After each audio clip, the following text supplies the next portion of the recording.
Hey guys, once again we got a review for you, and today we're going to be looking at Shazam. So this one is from the movie that just came out at the time of this recording. So as usual, we're going to be taking a look at the box art, the figure itself in terms of how it compares to its on-screen inspiration, and then we're going to take a look at the figure and how it compares to other related characters. Hint over there. So stick around and we're going to get right into it. Here's the box, logo of the movie on front, on the sides. We got the name again, and then the full name of the movie. On the back we have some promo art. I think this is just regular promo art. I don't think it's anything special that McFarlane made with the figure or anything like that. If I can find a version on the internet, then I'll put it up here. Otherwise, that's pretty much it. And now we can take a closer look at the figure. So as usual, we do have a standing plate. Nothing special there. Here's our card using the same art from the back of the box. And then here's the back of the card. Pause if you want to read it. As far as accessories go, we do have these lightning effects, and we have seen these, or at least similar ones before with Black Adam. So the lightning effects, they do have a kind of rounded portion, which I believe is intended to wrap around the arms. Here you go.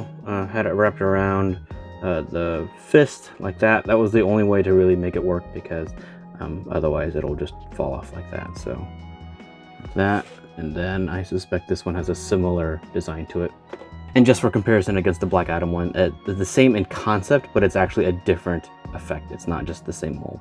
So pretty cool. And then we've got alternate hands. So in total, he has two fists, and then these two open, almost grabbing or reaching hands. So the figure itself, I think, does definitely strike a very strong resemblance to Zachary Levi, the actor himself that plays Shazam. Otherwise, it does look very much like its on-screen influence. In terms of articulation, it's standard stuff. So we got the toe, we've got the ankle.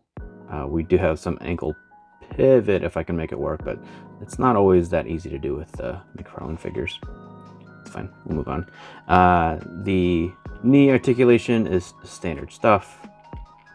Legs, we have the same diaper that we have on many other figures, so you'll run into the same problem if you do need to pose anything like that. So you can see that it does stretch it out.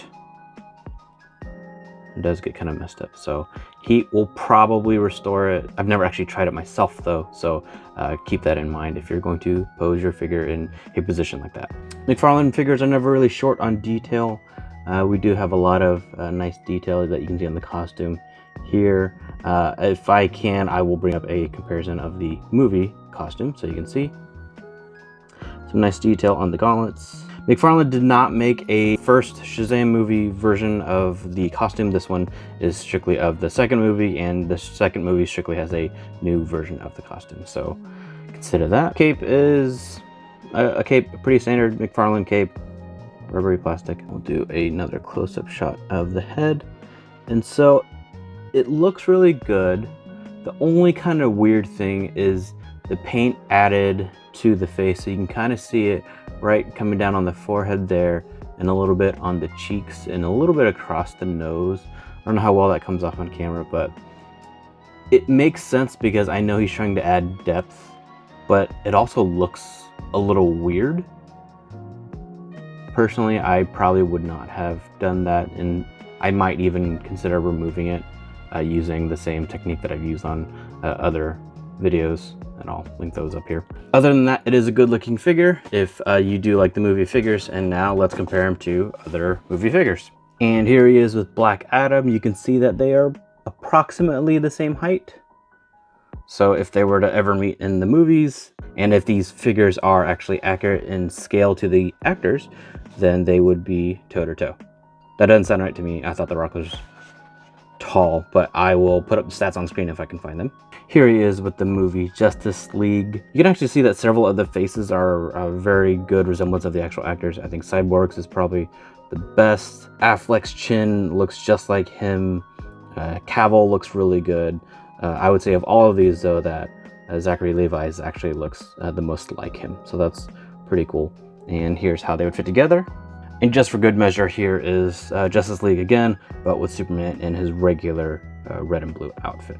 And finally, here's the Justice League plus Shazam and Darkseid. So this is Armored Darkseid from the movie, of course.